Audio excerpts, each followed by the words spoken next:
Hello everyone and welcome back to TowerGate. It is TowerGate Day 438, May the 22nd, 2018, Tuesday. Thank you so much for tuning in.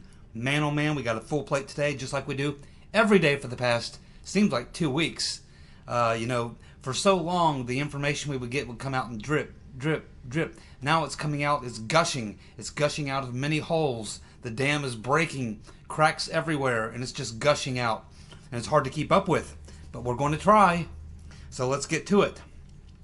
Okay, the latest on the agent provocateur, Stefan Halper, the fat man. Well, it appears that the fat man, Mr. Halper, and Carter Page had a total of 14 months of contact.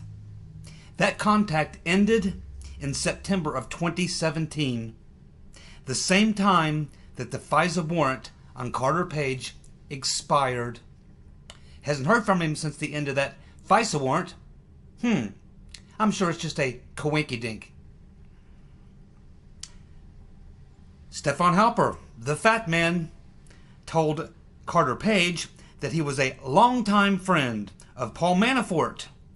Of course, Manafort says that he's not seen or spoken to Mr. Halper, the fat man, since the Gerald Ford administration. Sounds like a little bit of dishonesty and deception. I believe that that is the typical tactic and behavior of a CIA spy. They deceive and they lie. It's part of their job, and the fat man apparently was very good at it. Stefan Halper, the fat man, met with Clovis. We know he met with him several times, but in a previous video I said that we know that they met up in late summer. We now know that that was in August of 2016.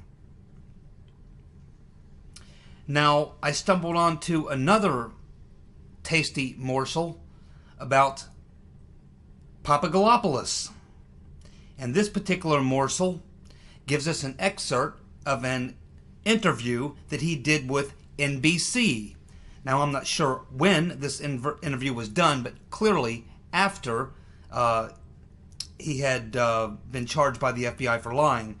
It's not a real recent interview, but it's post his conviction or whatever you want to call it, which he's never been sentenced for and probably won't be. But in that interview, he told NBC that he now believes that Mr. Halper was working for an intelligence agency. Boy, he's quick. Very quick. Alrighty, Q fans. I know we have a lot of people here who follow Q. Some people here don't follow Q, don't care about Q, but it's always interesting when someone chimes in with something that's noteworthy. And I know Miss Tree's a big fan. So is Troy. And Troy left a comment on the previous video which says that Q is saying that Seth Rich will be back in the story in June. Yep. Well, just like I've been saying the last couple of days, that comment that Maura made, that we got into that little conversation, and I said, well, it all began with the server. That's where it all started. And then she reminded me that no, actually it started with Seth Rich. And then the server. And so we talked about that in the last couple of videos. And again, if you go full circle, when you come back around and you get to the beginning, you come back to Seth Rich. Q may be on to something here. We'll continue to watch and see, but that is the road they do not want to go down. That opens up a Pandora's box of things that I can assure you, they do not want to go down that road, and many Republicans don't want to go down that road. You're getting into some very troubling area when you go down the Seth Rich road. But I wouldn't be surprised if that's where we end up, because that's where this all started. And I have something else for you later in this video that backs that up. What does Q know? Last Monday, the Director of National Intelligence, Dan Coats, swore in the new Inspector General of the intelligence community. Yes, keep in mind, Michael Horowitz is the Inspector General of the DOJ and the FBI, but there are a total of 46 Inspector Generals. 46. Each department has its own Inspector General. So now we have a new Inspector General. His name is Michael Atkinson. And I looked at his bio. He's, again, a career FBI or a DOJ guy, but he's also been in the, not inside Washington. He's not necessarily inside Washington, but, you know, he's a veteran, which you expect someone in that role would be someone who's a veteran of that. But he's been on the Defense Intelligence Agency. He's been like a staffer for the Defense Intelligence Agency, so he kind of crosses over between the judicial and the intelligence side of things. So he's got both in his background. Maybe he's an honest man. We're about to find out, because I expect that now that the Inspector General Horowitz has been given his 4th investigation to look into, that in order to look into that, it delves into intelligence matters, so he'll probably be getting with Mr. Atkinson here in the very near future. I wonder if that's just a coinkydink. Well, as was reported, Trump had his meeting today with FBI Director No Shit Sherlock Christopher Wray, Rodenstein, and Dan Coats, the DIA. Of course, John Kelly, the chief of staff, Trump's chief of staff, and his White House lawyer, Don McGahn, were in that meeting. And we assume Trump was there. And what they discussed, of course, was the recent revelations of the informant, the fat man, Mr. Halper, and the DOJ, FBI, and intelligence officials conducting politically motivated surveillance on the Trump campaign in 2015, 2016, and 2017. Now, they released a statement after the meeting saying that the IG would look into the allegations. Also, Kelly is going to set up a meeting with the FBI and the DOJ and the DNI and congressional leaders to review highly classified information that they have requested. So this is probably Trump making good on the promise that he is going to force them to turn this information over to Nunes and Grassley and I guess any of the other committee members that are trying to get their hands on this information. Of course, you'll have the leaders from the Senate Judiciary and the Senate Intelligence Committee. You'll have them fighting, believe it or not, on the other side, trying to counter and say, no, no, no, we shouldn't release this stuff. Oh, it's highly classified. It could put lives in danger, sources and methods. That should be quite interesting to see how that pans out. But essentially, what's being reported now is that these documents that have been requested, that this is going to be the process by which they're going to go through to get those documents to Nunes and all the rest. Whether or not this is just another way to drag it out or stonewall or whatever, I don't know. But we're going to find out whether or not this produces and whether or not it bears fruit. My guess is Nunes has never been shy about saying how he feels about what's going on. So I imagine he'll level with us on that, and we'll just have to wait and see. They didn't give a date for this next meeting, but you can assume it's probably within the next week.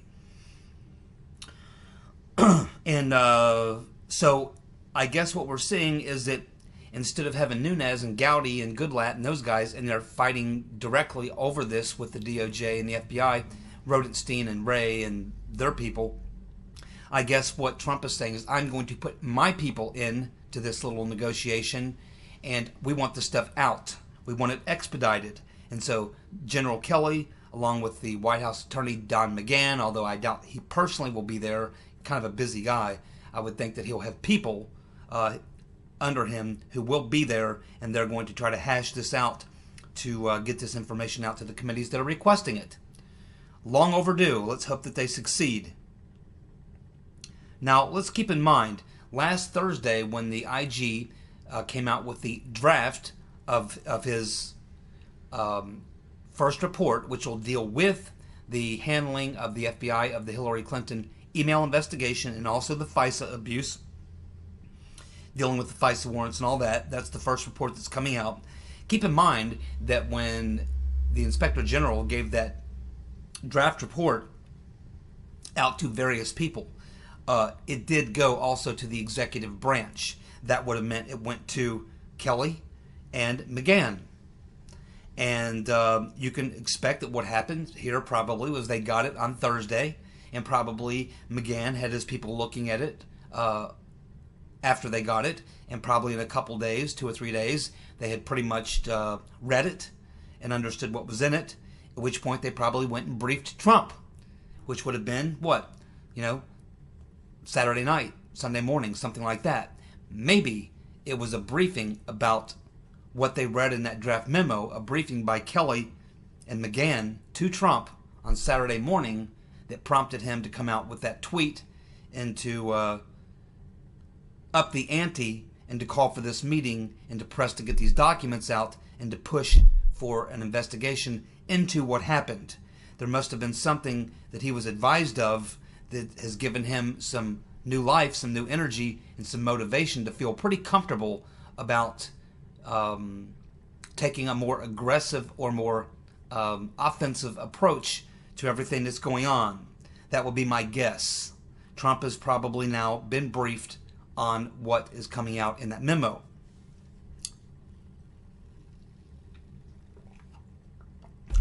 Of course, the unredacted version is what we're talking about.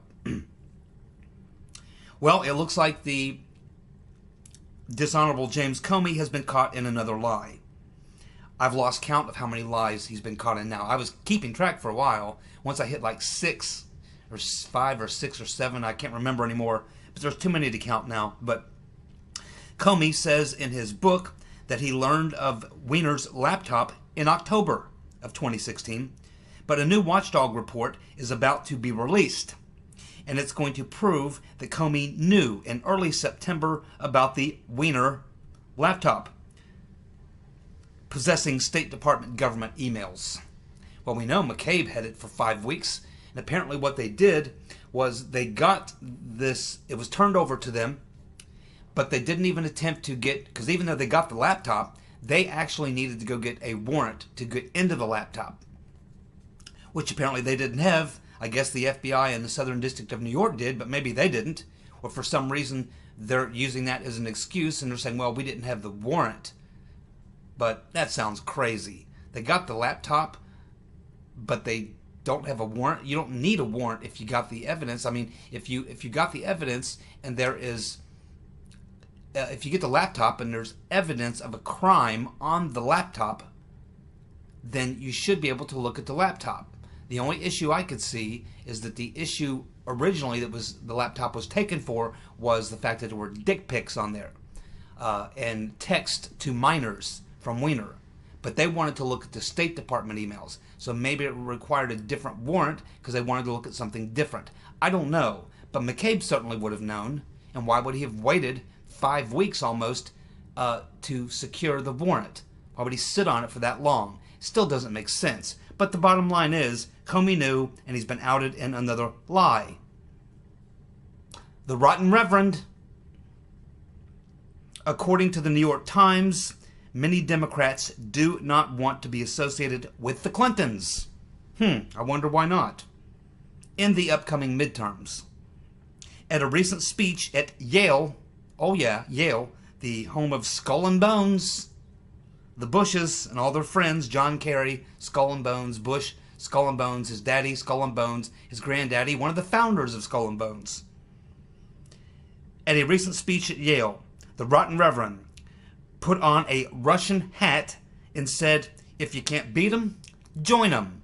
Oh, that's right. She's definitely going nuts. I told you she's going to be hauled away in a straitjacket and taken to a rubber room soon. But she also said in that speech that many Democrats want me to go away. But you're not getting rid of me that easy. She says she will be a part of the resistance, whether they want her to or not. What they're trying to resist, Reverend, is you. In the upcoming elections, she says she will be there every step of the way. God, I hope so. And even if she doesn't, the Republicans are going to make sure with all those video clips that they have, all that she is there every step of the way. She's going to be starring in every Democratic ad in every purple state that there is. I can assure you of that. Oh, more good news. It appears that there are now more than 100 conservatives now calling for Jim Jordan to run for the Speaker of the House. That coming to us from the Gateway Pundit. That's strong. More than 100? Woo! That's more support than I thought he had. I mean, because the Freedom Caucus only has 36 members. So there's only 36 people in the Freedom Caucus. That means there's about 70 some odd Republicans not in the Freedom Caucus who support Jordan. That's pretty good news. Well, what do we have here? John Brennan, Mr. Potato Head, is now quoting Cicero. He's now quoting Cicero. Okay, so I just said that I think that the Right Reverend Clinton may be one of the first swamp dwellers to be hauled into the rubber room in a straitjacket, but I'm not so sure that Mr. Potato Head isn't going to beat her to the punch, because he is clearly losing his mind. Of course, Cicero was a philosopher of the pre-first century. I believe Cicero died in the year 46 BC. 46 BC, that's 46 years before we started counting year one. That's a long time ago. Not that I haven't read a little Cicero, and there's some good words of wisdom there, but the fact that John Brennan, Mr. Potato Head, is quoting Cicero, and just the crazy tweets that this guy tweets out, and we already know this guy's heavily compromised. We just learned, I haven't even reported on this yet, but I just learned, because I haven't gotten to it, but I just learned a couple days ago, I just haven't gotten to it, but that after John Brennan came out and said that the dossier was not part of what they used to put together the ICA, we're learning now that a couple days after he made that statement, that Mike Rogers of the NSA, formerly the head of the NSA, sent a classified letter to Devin Nunes to tell him that that was not true. He was in that meeting and was part of that discussion. And he says that there was a lot of discussion, and that it got heated, and that Comey was pressing to put information from the dossier in there. John Brennan had accepted that it had to be there. Clapper was not so much in support of that. And Mike Rogers, not so much in support of that, because nothing is verified. But for John Brennan to have said under oath that the dossier did not play a role in the ICA, to that, Mike Rogers sent a classified letter to Nunes and said that is not true. So how many lies have we caught Mr. Potato Head in now? Too many to count. But he is clearly losing it. He may beat the Rotten Reverend Clinton to the rubber room. And he's a pompous son of a bitch, too. I mean, he's an arrogant, pompous.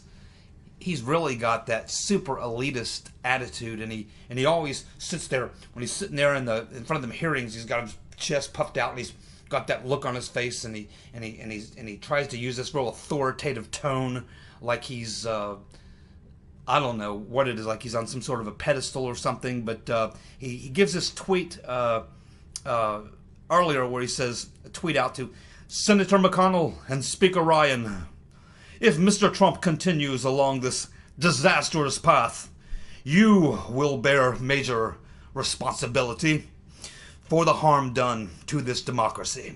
You do a great disservice to our nation and to the Republican Party if you continue to enable Mr. Trump to take his self-serving actions. John O'Brennan. Yes, the Honorable John O'Brennan is losing his freaking mind. The guy is absolutely a megalomaniac. He is clearly an eccentric. He's a narcissist. He's suffering from a lot of issues. and he's under a tremendous amount of stress. You can imagine he knows his butt is about to be hauled into in front of a grand jury, where he is going to have to either fish or cut bait. He's going to have to either tell the truth or lie. If he tells the truth, he gets indicted. If he lies, he gets indicted. You would not want to be Mr. Potato Head right now. Oh, I'm sure he'll give quite the dissertation on the witness stand to remind everyone that he's read the works of the great philosophers. He's read the tales of great Ulysses. He's studied every Marvel comic book that was ever printed. He's memorized them all. He's familiar with all those super characters and superheroes. He's listened to Physical Graffiti by Led Zeppelin in reverse. It's 78 speed. He's studied psychology, psychopathy, psychopathy. He has studied it all. There's nothing he doesn't know. He's a walking encyclopedia. A man filled with volumes of information and wisdom, because he is John O. Brennan, the all-seeing, all-knowing eye.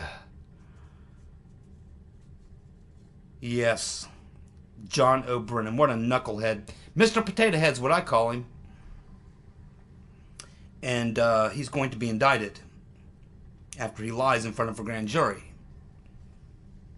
Well, let's see. We have Chuck Grassley. He wants to see that scope memo. So do I. So do you. Judge Ellis has now got it, and he's reading it. But now Chuck Grassley wants to see that scope memo laying out the scope of the Mueller investigation, although now we're hearing that he was given some sort of special permissions to go into places special counsels normally can't go, thanks to Rodenstein. Where did Rodenstein get the power to give him the power? I don't know. Maybe we'll have to ask Rodenstein. We need an industrial-sized can of Raid. It needs to be sprayed all throughout the office of Mr. Rodenstein, so that when we come into his office and figure out why he hasn't shown up or called for a couple days, all we'll see is Mr. Rodenstein lying there on his back, like that. Can of Raid will take care of the Rodenstein. Let's see. Grassley also wants to he also wants all the conversations between Bruce or Booth. He wants the conversations from Booth and Christopher Steele. Oh, I bet that's entertaining. I don't know how they would exactly get that. I don't know where they met, but I'm pretty sure they didn't meet anywhere where they were on video or recording, I assume. I guess what he means is that he wants the reports or whatever that they've got where they've interviewed Bruce Orr, and he's discussed the conversations he had with Christopher Steele. Unless one of them were wearing a wire or something. I don't know. Maybe Bruce Orr was recording it. Who knows? But Bruthie, Orr, and Christopher Steele, of course, met 2 times with Glenn Simpson and worked on that game plan that they were running, that plot. So we'll learn more about that. Of course, Bruce Orr has been demoted twice. He is still there, and so is Peter's been stroking us. That's Peter Strzok, for those of you who are new to my videos. So Peter's been stroking us, and Bruce Orr are still there. So is Mr. Priestap. Lisa Page and Mr. Baker are gone. Mr. Corton is gone. All the rest of these people are gone. But they're holding on to these 2 for some reason. Uh-oh. Houston, we've got a problem. FEC records, that's Federal Election Commission, records show that CrowdStrike received a check for $98,849.84. That's $98,849.84 from the Democratic National Committee, which we know at the time was being run by the Right Reverend Clinton, and they received that check the day after Seth Rich was murdered. Coinky-dink? Less than a month after Rich was murdered, attorney Sean Lucas was found dead. Drug overdose. Lucas had served papers on the DNC in July of 2016. The day after Lucas was murdered, CrowdStrike received a check for $113,000, $113,645.77 from the DNC, which of course was being run by the rotten Reverend Clinton. I'm sure that's also just a coinky-dink.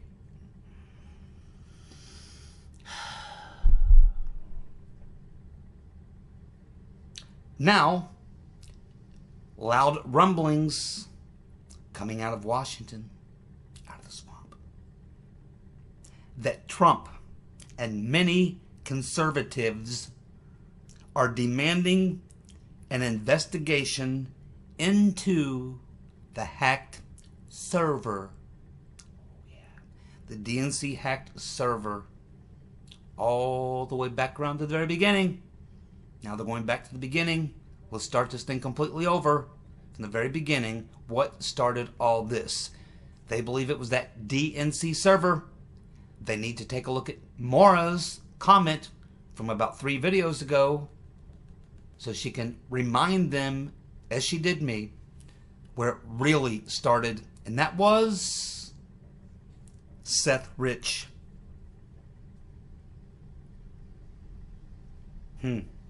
Now, I'm just going to take a wild guess here. That DNC server, man, that thing has been gutted, taken apart, piece by piece, part by part. It's been probably dipped in battery acid. It's been bleach bitted twice. It's probably been run over by a dump truck.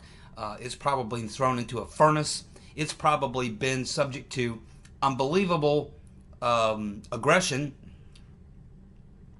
and I would doubt if you could get anything off of that server. Now, I do know that the FBI has a place out in California, where if you've got the money, they can do it. They can take hard drives that have been in fires that are completely melted and disfigured and twisted, and they can get data off of it. Very expensive process. The government is the only people who can usually have that done, and as far as I know, this company only does work for the FBI. So I don't know if they could ever retrieve anything off that. I would think that the hard drive for that thing has got to be gone, just gone. I mean, you would just come in and pull the hard drives. But the thing is, when you're talking about these operations like the DNC and any government, any large corporation, even small companies most of the time now, they have so many backups. And not just backups on cloud servers and backups with backups of cloud servers. We know that the Right Reverend Clinton, they had a company that backed it up on a cloud server and a company that backed that up. So they have multiple backups, but also you will find typically wherever your server is, you will typically find on-site backup, and it's these backups. I've seen these, played around with them a little bit myself back in school years ago. They have multiple disks, and the way to, I think the term that describes them is called RAID, R-A-I-D, and it's like something random, array of disks. And it's a unit, it looks like a CPU, like an old CPU, like from like the early 80s, a big CPU. And it has all the slots where you push the hard disks in, and they'll have slots for maybe 5, 7, some odd amount of disks, which go in there. And those disks, those hard disks, are constantly taking what's on the server And what's on the server is constantly going to this CPU looking thing, this RAID system, and it's constantly putting this information on these disks. These disks will then be taken out, they'll be stored somewhere, and they'll be replaced with new disks, which will record new information. And these backups are done automatically. They're set up to, you can set up your server to run the backups, which they're typically done daily backup, weekly backup, monthly backup. Actually, I think it's daily, weekly, bi-monthly, and monthly. So all these backups are constantly occurring, and as these backups are occurring and all this data is being put onto this RAID system, this random array of disks, these disks are then taken and they're stored. So even if they took and destroyed the actual server itself in question, the internal backup system of this RAID system should be on site. And if those disks are missing, if they go in an investigation, okay, well, you've obviously juiced the server, you've taken it apart, you've thrown it in the dumpster, you've incinerated it, you've bleach bitted it, you've beat it with hammers, you've dropped it from the Empire State Building, whatever you've done to destroy it, you should still have the hard disk backups from your RAID system, which you know they would have at the DNC. It's standard for almost any server network has this RAID system of backup, this random this array of backup disks. Now, if they go into investigate and say, okay, so we know that the server's obviously been bleach bitted and all that, so we want to go to your backups. We want you to pull the disks from this period. We want the daily, weekly, bi-monthly, and monthly disks from period from here to here.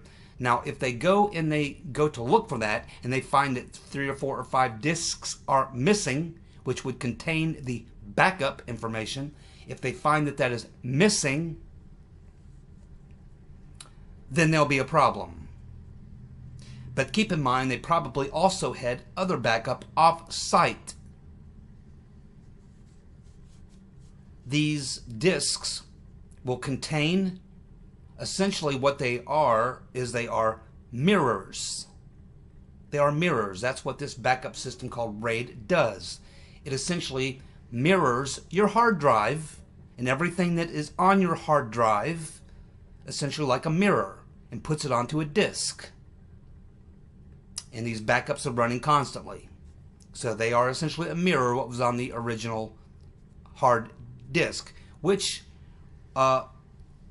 will give you everything that you really need to see, even if they destroyed the server. Because essentially what you want is the logs. Although there's a couple other things you would like to have, which could give you an indication of the download speed, a good idea of where the download likely came from based on the speed, but it'll also show you the region. The world is broken up into, I forget how many it is, now it's like 32 or something regions, which a computer uses to make sure that you have the right time on your computer. It's built into your computer. So no matter where you are in the world, it understands what time it is, because we all go through various time changes and clocks get set back, some places they don't. We always have time things going on. So there is something within your server or within your computer, within your system that will automatically do that. And so they should be able to get this information, and unless someone has actually taken those backup disks, at which point you would have another type of a problem called obstruction. Who took the disks? And if you can't find them, who should you call? Uncle Bob? Well, you know, I've been looking at Uncle Bob, and is it just me, or does he look a hell of a lot like Carl Malden? Imagine Uncle Bob with that hat, looking at you. He looks just like Carl Malden. Maybe we should turn Uncle Bob upside down and shake him and see if an American Express card falls out of his wallet. You remember that commercial, Carl Malden? You're in an airport. You lose your wallet. What will you do? What will you do? Well, hopefully you got an American Express card. That was the point he was making. Tomorrow, 17 GOP senators will hold a press conference. And they'll demand a special counsel and demand an end to the Mueller probe, and they'll demand a look into the plot. and you know what I'm talking about. Thank you so much for tuning in. See you guys tomorrow. Have a good night. Bye.